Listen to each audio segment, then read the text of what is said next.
Welcome to Lifeblood. This is George G, and the time is right. Welcome to our monthly book club, and welcome our author, Strong and Powerful Me. I assure you that I am ready to go. So I am excited to be talking about my first book, Be Your Own CFO, Businesslike Approach to Your Personal Finances. And when we started the book club, it was more a desire to highlight and have the author talk a little bit about themselves, their process, what they're hoping that the book accomplishes, what they want people to get out of the book versus what the book itself is and is all about. So hopefully you'll be interested enough, or you'll be intrigued enough, or whatever it might be, that you'll pick up a copy of the book and you'll experience it yourself and you'll get out of it what you will, but that you'll have that sort of a unique opportunity to hear from the author themselves, and to hear a little bit about the motivations and, again, the process. So that's what I wanted to share with you a little bit about today. I wanted to talk about what my experience is with writing just in general, and certainly about the book itself and what you can expect from me and my writing into the future. So that is what we are going to do. I grew up in northern Minnesota and had a great upbringing. Really fortunate to be raised by a wonderful mother. My folks split up when I was 5, and my mom essentially raised me. And she was a school teacher. And while there was never enough money to go around, she did just an incredible job. And I had the opportunity through some of our community connections to go to a really good school, grades 7 through 12. It was a private school in the town that I was from. And as a matter of fact, just 2 weeks ago, when I was out and about at a friend's birthday party for one of their kids, I met a young lady who was from Duluth also, or had spent time there. And I asked her what her family name was, and it turns out that it was her grandfather who had given me the scholarships to go to the school that I had gone to. So it's a small world, and I'm forever grateful for that experience. I had the opportunity to have a lot of really good teachers, particularly a lot of really good English teachers. And I think I was always a pretty good writer, but when I was in 8th grade, or gosh, I should remember, I think it was 8th or 9th grade, um, my professor's name was Dr. Burnabo, and I was pretty proud of the papers that I had written for his class.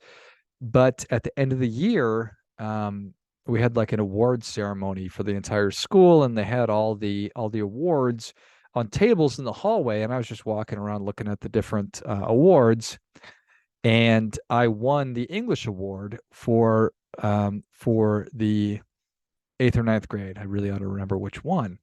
And I was shocked to see my name on the certificate.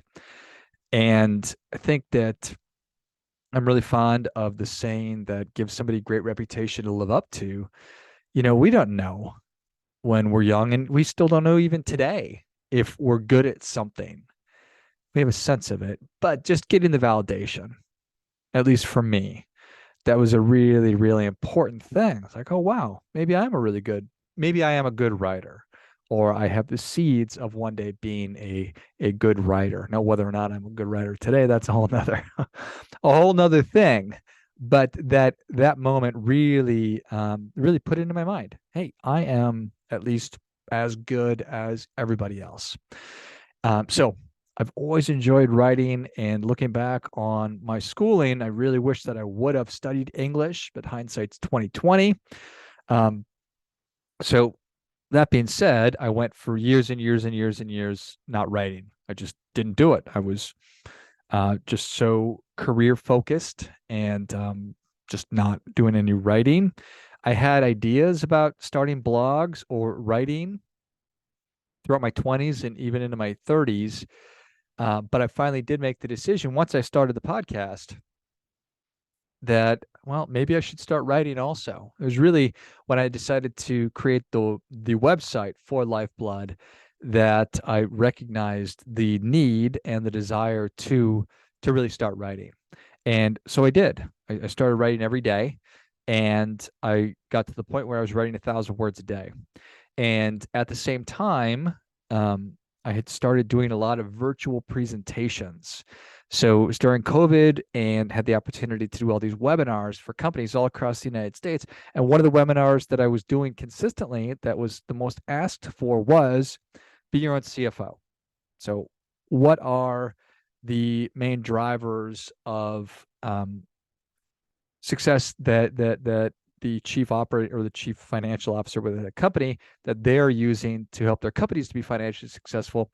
What can we as individuals take and apply into our lives? So I was doing all that. So obviously spending a lot of time thinking about that and formulating that.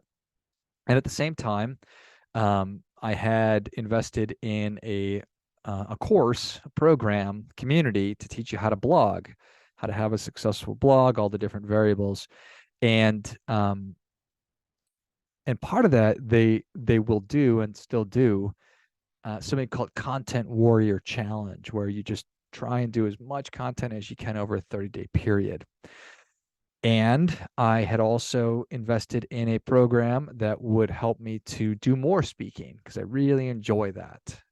It's one of my favorite things to do is to be in front of people and have the opportunity to teach and hopefully get people to change behaviors in that 1 hour or 2 hours or whatever it might be. And I think that I'm pretty good at that too. So during that time, they had said my professor, for lack of a better term, teacher, course person, a lot of people were talking about how it's important to have a book if you're going to be a speaker. So this confluence of different events, my desire to write more, my writing more, this 30-day content challenge, me doing this presentation, be your own CFO presentation, and then combined with the benefit of having a book, I essentially made the decision to write the book over the course of, or at least get the first draft done over the course of that 30-day period. And so I did. My writing starts with creating an outline. So just getting all the ideas down, like literally just mapping out what the main ideas are, figuring out what the chapters will be, and then bringing it all together and getting it all done. And so that is essentially how the book came to be. Sort of a long-winded answer. Not that there was a question in there anywhere, but you get the idea. So fundamentally, the main idea behind the book is that there's never going to be anybody more interested in your financial success than you are. And because of that, you need to act accordingly. I think that we all intellectually understand a lot of the things that it takes to be good at money, but we don't do them. We don't put them into practice. And throughout the book, I beat myself up and talk about where I've fallen short. And I'm fond of that. I think it's really important. I think that if I were to get up in front of people or if I had written a book about how perfect I am and how I've never made any financial mistakes, that it would really fall flat and I would not be connecting with anybody. And it would be a lie because I've made just a ton of financial mistakes. I've made most of the financial mistakes that somebody can make. Fortunately, I've also made a lot of really good financial decisions. So the idea of the book is how can I, through a lot of my story, and then marrying that with some of the key activities and key things that chief financial officers do to help their companies to be financially successful, what lessons can we take and then apply in our lives so that we, as individuals and family units, can become financially successful? So that is the whole idea of the book. And the more that we can take a business-like approach to our personal finances, I really think that it's all for the better. So throughout the book, it's broken out into talking about the best practice of a chief financial officer, how you can take and apply that in your life, and how you can just kind of keep everything moving forward. And I think that the book is really, really accessible. I think it's not a really, really long book. It's right around 100 pages. Looks like it is exactly 100 and should have been prepared about 112 pages. So it's a quick, easy read. It is designed so that anybody can read the book. It is something that a high school student can absolutely read and grasp and take and apply. And it's something that 60-year-olds can also pick up and read and apply. So I am way more interested in being useful than I am brilliant. And that could simply be because I'm not necessarily a brilliant person at all. So better to be something than nothing. So trying to be useful, all kidding aside, that I think that it is hopefully a very, very practical book that is easy to digest and even easier so to actually implement. So that is the whole idea of the book. I'm now looking at the questions that I normally will ask people when they are talking about the book that they had written. Best part of the book, the thing I'm most proud of, I think, simply put, just that I did it. You hear a lot about how people will talk about how I've got a book in me. And I don't know that that was necessarily true. I always, like I mentioned, thought of myself as a writer and a pretty good writer. So I wanted to just get the actual book done and written. And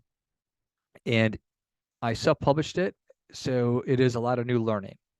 And that is more exciting than it is anything else to me. Rarely am I daunted by learning something new. In fact, I can't think of the last time that I looked at something and I found it to be too complicated or complex or cumbersome or burdensome, and then it prevented me from moving forward and doing it. If I'd spent some more time thinking about that, I'm sure I'll come up with a handful of things. But this was like anything else to me. There's so many great resources that are out there. I think that I leaned on a lot of YouTube videos or other people's blog posts to talk about process for getting it done. Once I had it written, I needed to find an editor, which I was able to find somebody on Upwork. They live in Georgia, and she did an awesome job. And I'm super grateful for all of her help and somebody to help design the book and to get the ISBN number, which is essentially your book's social security number, and then the process of getting it actually up and on Amazon and then launching the book and everything else. So it's not a simple process. Maybe it's a simple process, but it's not easy. But it is very sequential, and just following it, taking it step by step, I think is that's kind of how I do everything. It's how I wrote the book and how I, actually created the book.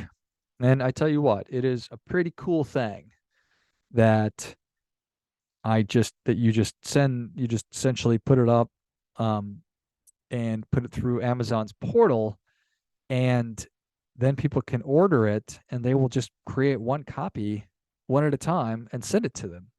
Pretty amazing. So I can't, if you are somebody who wants to write a book yourself, it's a fairly straightforward process, and it's also pretty accessible, and it's something that you can definitely do. And so I feel like you should, just like a podcast. If you want to start a podcast, you should by all means start a podcast. And then you can buy copies of it as well. So I feel like now I'm doing an advertisement for how to actually write a book versus talking about the book itself. But it's all pretty cool. It's all pretty cool. It's all pretty straightforward. And I am hoping, my desire and my work is designed to help people get better at money so they can live how they want. So I think that there's a lot of people who are interested in getting rich. And if that's what you want, that's awesome. There's also just a lot of people who are interested in not having to worry about money anymore. And I think that that's awesome too. People just want to get out of credit card debt. And these are all very, very, very, very real, viable desires. And I think that the book can help you to do those things, to do all those things. We all want financial prosperity, but we're never going to find financial prosperity unless we first reach or find financial security. And my book is really designed to help you reach financial security. Once you do that, then you are positioned to be able to go after and pursue that financial prosperity The book talks a lot about goal setting, talks a lot about values, talks a lot about knowing what your personal mission is and putting all those things together. And I don't think it's wrong to call the book basic, fundamental, but it's all information and knowledge that we need. And think that the more we can work on closing that behavior gap between what I intellectually know and what I actually do, that's one of the big keys in becoming financially successful is how do I just understand what I need to be doing on a daily basis, on a weekly basis, on a consistent basis that'll help me to be financially successful and to get what I want with money, whatever that might be. And I think that the book can definitely do that. So, any other advice to readers?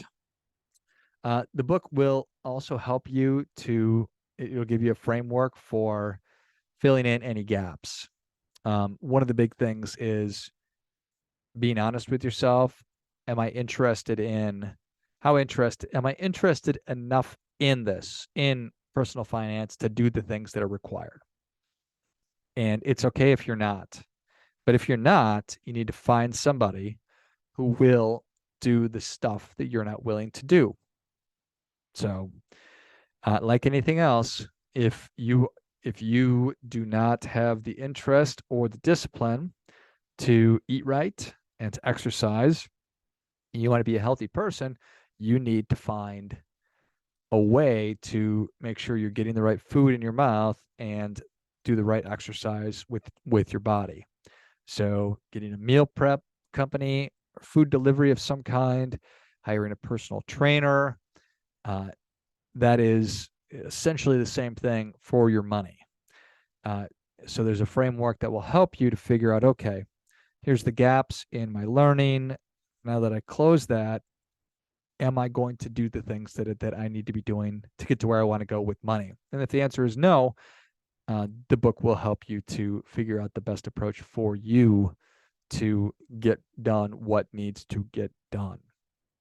So, in regard to recommended reading, I think if you are somebody who is wanting to become a writer, I recommend The Artist's Journey by Julia Cameron all the time. I think it's an absolute masterpiece of a book. It's behind me somewhere. And when I say The Artist's Journey, I mean The Artist's Way by Julia Cameron. I don't know that I've ever said the title of the book correctly. It's The Artist's Way by Julia Cameron. And then The War of Art by Stephen Pressfield. Similar books, but very different at the same time. Also, just masterpieces. Even if you don't, you want to be a writer, it's all about nurturing your inner creative. And I also, whether or not you ever want to write a book, I think that writing itself, journaling, is one of the healthiest things that we can do. It's one of the wisest things that we can do. We're in a time right now where we are, and I'll just speak for myself. We're in a time right now where I am distrusting of the information, a lot of the information that I'm receiving. I am disinterested in having somebody else do my thinking for me. I am very interested in formulating my own thoughts and opinions about what's going on in the world. When we write, it helps us to organize our thoughts. And once we get in the habit of organizing our thoughts, we start thinking more thoughts. And we start thinking more about what we're thinking about. So the act of writing, it's a great exercise for our brains. It's a great exercise for our thinking. And the more critical thinking that we can do, it's probably always been important, but geez, right now, at least in my lifetime, it seems like critical thinking skills are just paramount. They are so essential. So I cannot encourage you enough to just start writing. And The Artist's Way, The War of Art will help you with that process. But just making a habit out of every day starting your day with a blank piece of paper and a pen and just writing. Um, it'll be difficult at first because you'll be wondering what you're supposed to be writing about, but just writing, write whatever comes into your mind. And then as you do that, you'll become more focused. And like I said, you'll start thinking more about things, and it'll really be a virtuous cycle for you. So that is it. So my sheet here says guest. Thank you so much for coming on. So me, thank you so much for coming on. Where can people learn more about you? How can they engage with you? Where can you get a copy of Be Your Own CFO, a Business-Like Approach to Your Personal Finances? You can go to Amazon.com, which is where the book is sold. You can also go to GeorgeGrombacher.com, which will take you to one of the websites, and it's an opportunity to learn more. And obviously, lifeblood.live is the place for the podcast, and you can read a lot more of my writing there, and the writings and the podcasts and videos from all of our guests on the podcast. And again, there's never going to be anybody more interested in your financial success than you are. So act accordingly. Well, thanks again. Thanks as always for listening. And remember, do your part by doing your best.